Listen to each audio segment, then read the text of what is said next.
C'est dans 2 jours, mardi 4 mars, que les tarifs sur les produits canadiens devraient entrer en vigueur.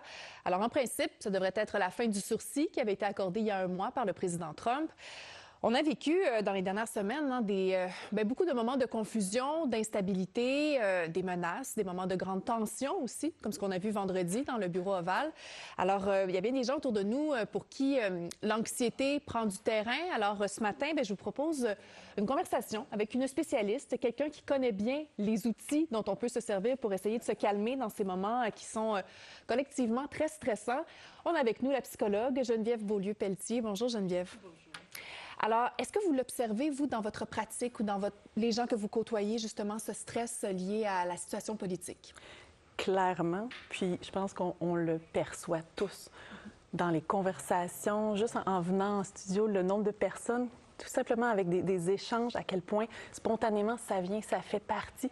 C'est chacun de nous, c'est notre entourage. Donc oui, on voit, il y a de l'anxiété, il y a de la frustration, ça vient nous chercher.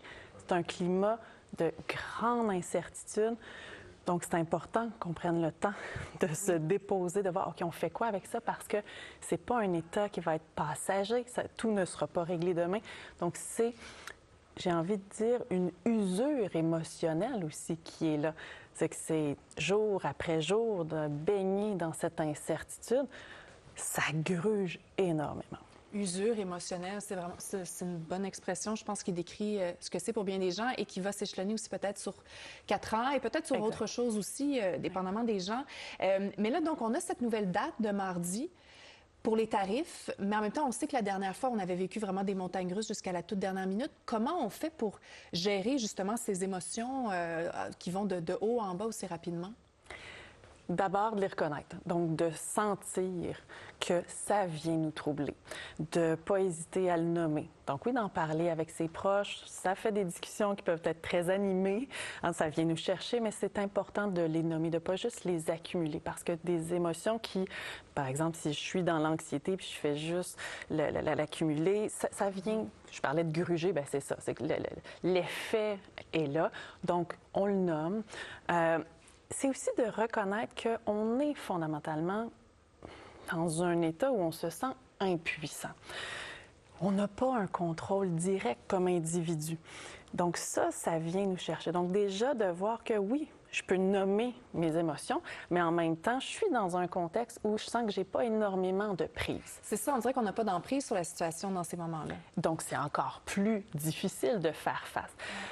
Dans ces moments-là, ce qu'on suggère beaucoup, c'est de dire, OK, bien, dans quelle sphère de vie est-ce que j'en ai, somme toute, une prise? Où est-ce que je peux avoir un certain contrôle? Donc, il y en a, certaines personnes peuvent dire, OK, bien, je peux faire des actions. Je peux aller donner mon opinion, par exemple, sur les réseaux sociaux. Je peux peut-être appuyer certains mouvements ou certaines initiatives. Ça nous permet d'être dans l'action. Encore une fois, c'est certain que c'est quand même limité comme individu ce qu'on peut faire. En même temps, c'est de ne pas non plus se laisser happer par toute la situation. Ça fait partie, ça prend beaucoup de place, mais ça ne définit pas la totalité de ce que je suis en train de vivre. Puis j'ai un certain contrôle sur le reste de ma vie aussi. On sait qu'il y a cette date-là, mais on n'est pas non plus obligé de se laisser je dirais, baigner dans cet état-là. Oui, parce que c'est facile aussi de se laisser emporter par une vague de haine, par exemple, par beaucoup de colère. Ça, on l'entend beaucoup aussi. Qu'est-ce qu'on dit aux gens? Là, Donald Trump qui disait maintenant, bon, sa prochaine cible serait peut-être le bois d'œuvre. Donc, ça amène un autre secteur sur lequel il y a beaucoup d'incertitudes. Qu'est-ce qu'on dit aux gens qui craignent pour leur emploi dans ce contexte-là et qui voient justement ces menaces s'accumuler et qui vivent, encore une fois, beaucoup d'incertitudes, mais sur une question de la sécurité financière? Bien, d'aller chercher l'information, donc de se tenir au courant, mais de ne pas non plus être constamment à l'affût de ce qui se passe. Parce que en ce moment, c'est une nouvelle après l'autre. Donc, on parlait d'incertitude, d'instabilité, insécurité. C'est ça la façon de fonctionner, là, d'envoyer comme ça des petites nouvelles, de laisser planer le doute. Donc, quand on entend qu'il y a une nouvelle mesure qui est discutée, de s'informer. Donc, on ne veut pas être dans le déni, on ne veut pas faire « il n'y a rien qui existe », mais de ne pas non plus être en hypervigilance. Donc, par exemple, d'écouter en continu ce flot d'informations-là qui vient à être trop.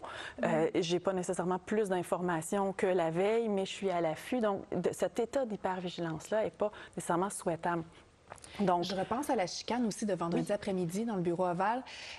Dans la vie, des fois, on ressent, quand on voit des personnes se disputer, on ressent nous-mêmes un grand malaise, une grande tension. Comment on fait pour se défaire de ce sentiment-là après avoir vu ces images-là à répétition? Je dirais qu'il y a comme deux façons qu'on peut le voir. D'abord, de le comprendre. C'est beaucoup de jeux politiques, c'est beaucoup de spectacles. Il y a vraiment cette il faut prendre un peu de recul. Il faut prendre un certain recul. Pas voir ça comme une vraie chicane qu'on aurait observée parmi nos proches. C'est sûr que oui, ça existe. Le conflit est là, puis il va avoir des répercussions, mais de prendre un certain recul. On n'est pas dans un salon. De voir aussi qu'il y a des personnes qui sont en train aussi d'être à l'avant-plan, en train de gérer tout ça, d'essayer de mettre de l'avant des mesures ou d'avoir un impact concret. Donc, c'est sûr que moi, dans mon salon, quand je regarde ça, cette chicane-là,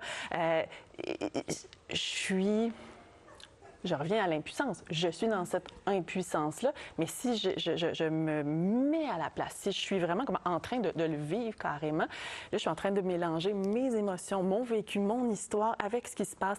Donc, c'est important aussi de départager tout ça.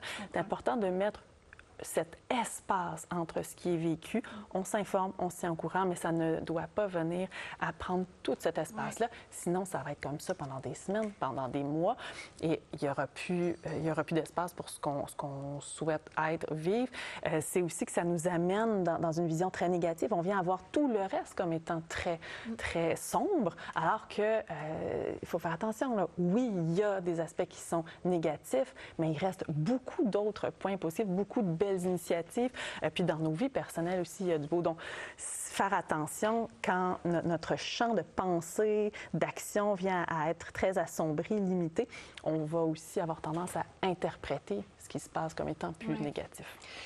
En terminant, en quelques secondes, je comprends l'importance de s'informer, justement, de garder une bonne perspective, mais il y a des gens pour qui écouter les nouvelles en ce moment est extrêmement stressant. Est-ce que c'est mieux dans ce temps-là, quand on se rend compte que la télévision, les journaux, que c'est trop stressant, est-ce que c'est mieux de faire un peu d'évitement ou est-ce qu'au contraire, il faut s'y confronter? Quel est votre conseil pour ça? L'équilibre est toujours une belle idée, de dire suffisamment pour être informé, mais pas trop pour être happé. Par contre, ça peut être tout à fait correct de se dire, en ce moment, j'ai besoin de cette pause-là. C'est pas comme s'il y a beaucoup de perches lancées, mais qui sont pas nécessairement soldées par vraiment des décisions officielles. Donc, d'y aller vraiment par petites touches en ce moment, c'est ce qui nous permet d'abaisser nos niveaux d'anxiété, de frustration aussi. C'est de choisir délibérément une stratégie qui va nous permettre de nous asseoir davantage pour éventuellement peut-être pouvoir s'ouvrir un petit peu plus au flot d'informations.